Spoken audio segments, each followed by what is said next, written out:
Bulletin का बाकायदा आगाज करेंगे और सबसे पहले आपको बताएं, शहर की कच्ची आबादियों कॉलोनीज में यूटिलिटी स्टोर्स, करियाना शॉप्स पर आटा नापैद हो गया।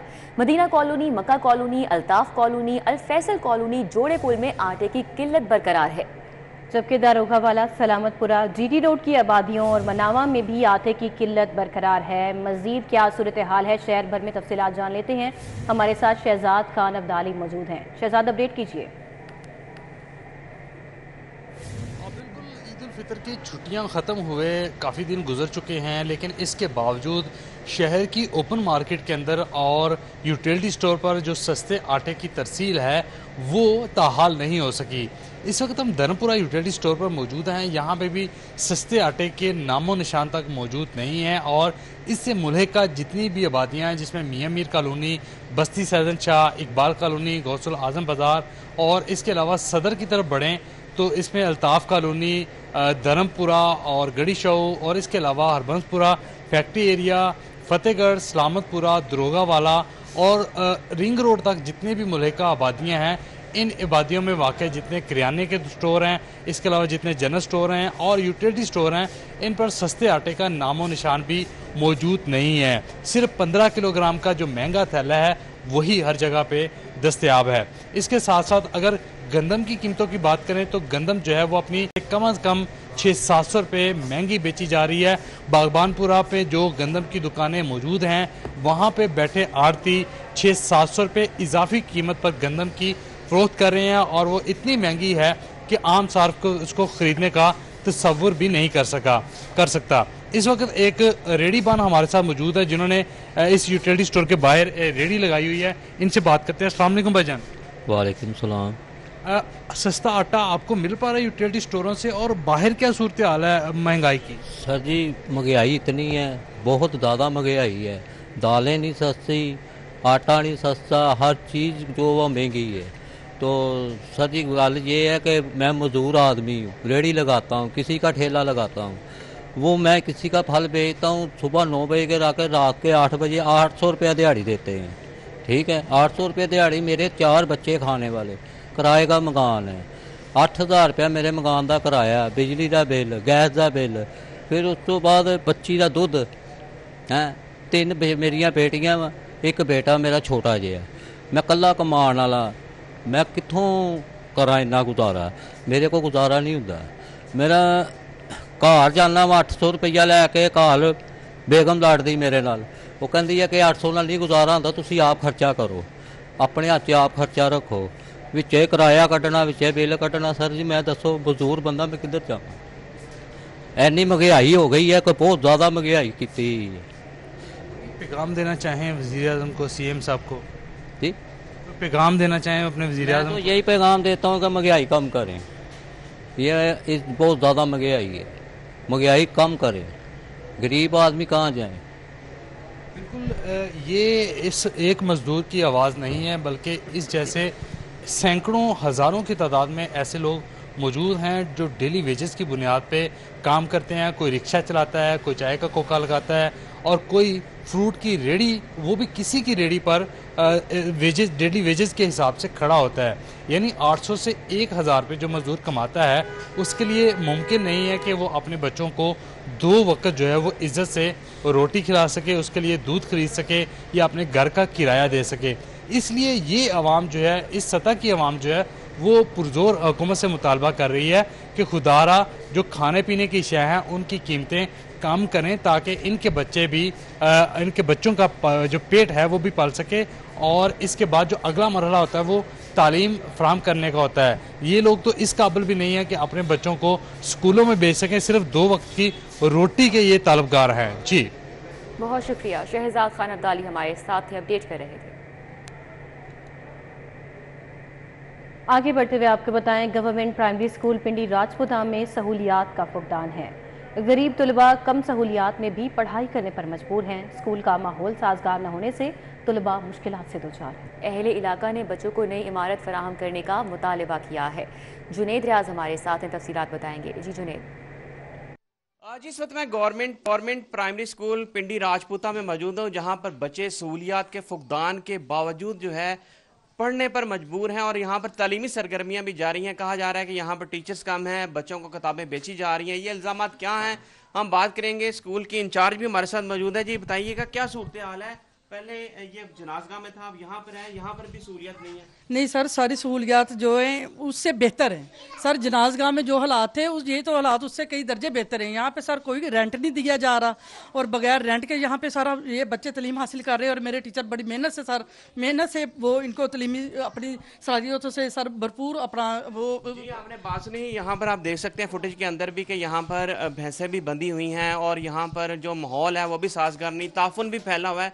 बच्चे किस कदर मुश्किलात में पड़ रहे हैं। Deputy DO model town Saeed Asghar हमारे साथ मौजूद हैं। जी क्या सूरत हाल, आपने कभी आगाह किया डिपार्टमेंट को कि ये सूरत हाल है और अभी इसके बावजूद स्कूल जारी है यहाँ पे? जी ये स्कूल 2019 में इस बिल्डिंग में शिफ्ट हुआ था, उस वक्त के डीईओ और डिप्टी डीईओ की मौजूदगी में। मैंने जब चार्ज संभाला फेब 2022 में, तो मैंने आते ही 2 दफ़ा ये नोटिस में दिया अपने हाई अप्स के कि ये फिजिबिलिटीज़ जो हैं स्कूल में कुछ मिसिंग फैसिलिटीज़ हैं, इनको पूरा किया जाए। फिर मैंने बात की, ये जो जिन्होंने ये हमें बिल्डिंग दी है उन्होंने कहा कि हम 10 मरले का प्लॉट भी देते हैं, आप उस पर ये नई बिल्डिंग गवर्नमेंट से बनवा लें। इसके बारे में भी मैंने अपने हाई अप्स को आगाह कर दिया हुआ है और जैसे ही हाई अप्स की तरफ से, डिपार्टमेंट की तरफ से कोई मूव चलती है तो इंशाल्लाह हम इसे बहुत बेहतर हालात में शिफ्ट करने की कोशिश करेंगे। यहाँ पर फंड्स की किल्लत का सामना है, नई बिल्डिंग भी नहीं बनाई जा सकती। आपने इंक्वायरी की है, किताबें भी क्या बेची जा रही हैं यहाँ पे? नहीं, मैंने इनसे इनका मौका पूछा है, आके टीचर से पूछा है, बच्चों से पूछा है, बच्चों के पेरेंट्स यहाँ बुलवाए गए हैं तो उनका ये मौक़िफ़ है कि यहाँ बिल्कुल किताबों के पैसे नहीं लिए जा रहे, बिल्कुल ऐसी सूरत हाल नहीं है। जी डीओ एलिमेंट्री मोहम्मद शफीक का कहना है कि हम कोशिश कर रहे हैं कि स्कूल को शिफ्ट कर दिया जहाँ पे बेहतर सहूलियात हों, लेकिन इसको बजट को भी देखना होगा। और इस वाले सीईओ एजुकेशन लाहौर का कहना है कि इंक्वायरी की जा रही है और इंक्वायरी के बाद अगर कोई मुलव्वस अफसरान हुए जिन्होंने गैर जिम्मेदारानी का मजा, तो उनके खिलाफ सख्त कार्रवाई अमल में लाई जाएगी। जुनैद रियाज आपका बहुत शुक्रिया। अब आपको बताएं, गुलबर्ग से बाबू साबुर शहर के बीचों बीच ट्रैफिक को सेफ ट्रैक देने का मेगा मंसूबा एलिवेटेड एक्सप्रेस वे एलडीए से लेकर सेंट्रल बिजनेस डिस्ट्रिक्ट अथॉरिटी को देने पर संजीदगी से गौर किया जा रहा है। चीफ सेक्रेटरी पंजाब आइंदा हफ्ते एलिवेटेड एक्सप्रेस वे पर नए तामीराती फार्मूले पर अहम ब्रीफिंग भी लेंगे। दुर नायाब हमारे साथ हैं, डिटेल्स उनसे जानेंगे। दुर नायाब आगाह कीजिएगा।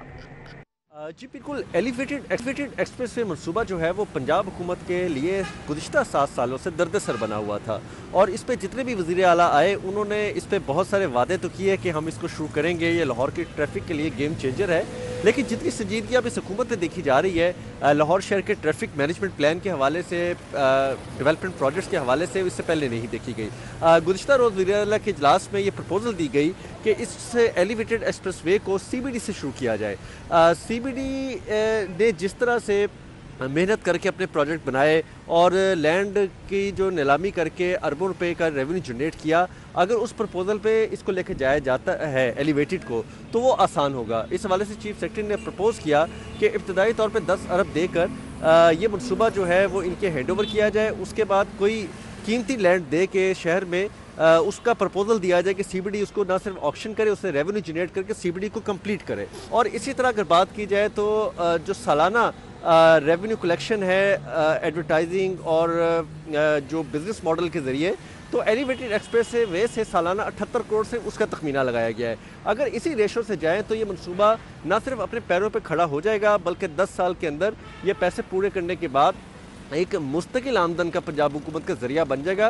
इस पे अब आइंदा हफ्ते चीफ सेक्रेटरी जो है वो हफ्ते प्रपोजल पे ब्रीफिंग लेंगे। CBD हुकाम और LDO के बाद तवक्को है की जा रही है कि इसका फाइनेंशियल मॉडल देखते हुए ये मनसूबा मुकम्मल करने के लिए CBD के हैंडओवर कर दिया जाए। दुर नायाब आपका बहुत शुक्रिया।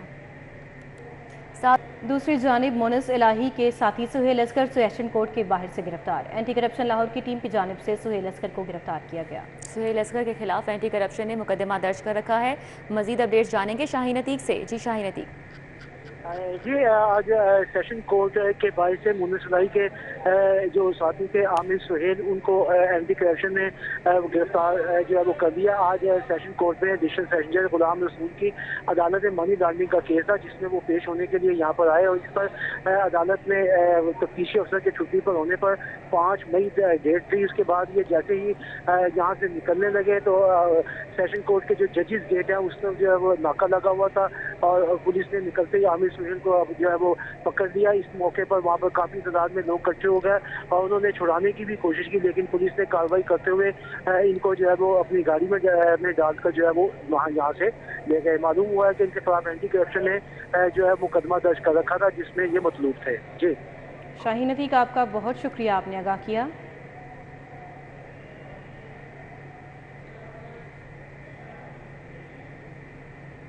सेक्रेटरी औकाफ पंजाब डॉक्टर ताहिर रजा बुखारी का दरबार बीबी पाक दामन का दौरा और तोसी मंसूबे की तामीराती कामों का भी उन्होंने जायजा लिया। इसके हवाले के उनको ब्रीफ भी किया गया है। दौरे का हवाला बता रहे हैं शाहिद नदीम सिप्रा हमारे साथ हैं। जी शाहिद सिप्रा। जी बिल्कुल, आज सेक्रेटरी औकाफ पंजाब डॉक्टर ताहिर रजा बुखारी की जानिब से दरबार बीबी पाक दामन सलामुल्लाह अलैहा के तामीराती कामों और उसकी तकमील के हवाले से दौरा किया गया है और जायज़ा लिया गया है कि कब तक इस मनसूबा को पाया तकमील तक पहुँचाया जाए ताकि जो आने वाले ज़ायरीन और अकीदतमंद हैं उनको मज़ीद सहूलियात दी जा सके। इस वक्त हमारे साथ सेक्रेटरी औकाफ डॉक्टर ताहिर रजा बुखारी मौजूद, उनसे बात करते हैं। बुखारी साहब, मुझे बताइएगा, बहुत बड़ा प्रोजेक्ट है, तकरीबन आखिरी मराहिल में भी है, कब तक तवक्को कर रहे हैं कि दोबारा काम शुरू हो जाएगा और इसकी तकमील कब तक हो सकती है? ये देखें जी, मिज़ारात मुक़द्दसा जो हैं ये हमारे इस खित्ते के रूहानी और दीनी एतबार से बहुत बड़े मराकज़ हैं और ये जहाँ अजीम जगह पर आज हमें हाज़िरी की सादत मुयसर आ रही है, ये बर-ए-सग़ीर का एक बहुत बड़ा दीनी और रूहानी मरकज़ है और इसकी तामीर और तोसी के लिए पंजाब गवर्नमेंट जो है वो बहुत ज़्यादा मुस्तैद है,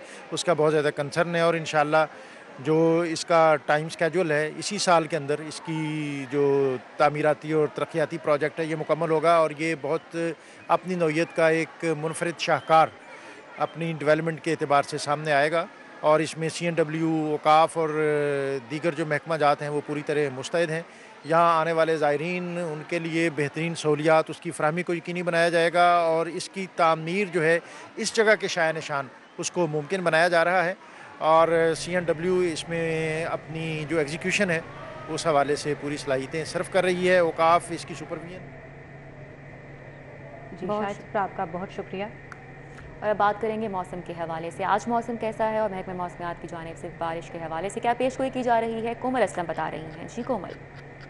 बिल्कुल, लाहौर शहर के मौसम के हवाले से बात की जाए तो इस वक्त जो है वो सूरज की किरणें आहिस्ता आहिस्ता तेज़ होना शुरू हो गई हैं। ठंडी हवाएं अब गर्म लू साबित हो रही हैं जिसकी वजह से दर्जा हरारत में भी वाज़े इजाफा देखा गया है और शहरी जो है वो काफ़ी ज़्यादा परेशान भी नज़र आ रहे हैं क्योंकि शहरी जो है पसीने से शराबूर भी हो रहे हैं, गर्मी से खूब सताए हुए भी हैं और जहाँ पर हमारे शहरी सताए हुए हैं वहीं हमारे जो पौधे हैं, हमारे जो दरख्त हैं, हमारे जो रंग बिरंगे फूल हैं वो भी निढाल नज़र आ रहे हैं और मुरझाए हुए नज़र आ रहे हैं क्योंकि हवाओं का सिलसिला जो है वो अब गर्म साबित हो रहा है। वहीं शहरियों को ये भी हिदायत की जा रही है कि एहतियात बरतें, गर्मी से बचने के लिए जो है वो बहुत ज़्यादा एहतियात करें क्योंकि शहर लाहौर में बढ़ती हुई गर्मी जो है वो हीट स्ट्रोक का बाइस भी बन सकती है। आइंदा 24 घंटों के दौरान बहुत कम इम्कान देखे जा रहे हैं कि शहर लाहौर में जो है वो बारिश बरस सकती है। इसी के साथ साथ बात की जाए टेम्परेचर के हवाले से तो मौजूदा दर्जा हरारत भी 32 डिग्री सेंटीग्रेड तक जा पहुँचा है। आइंदा 24 घंटों के दौरान कम से कम बहुत शुक्रिया कोमल। न्यूज़ स्टूडियो से फिर वक्त इतना है।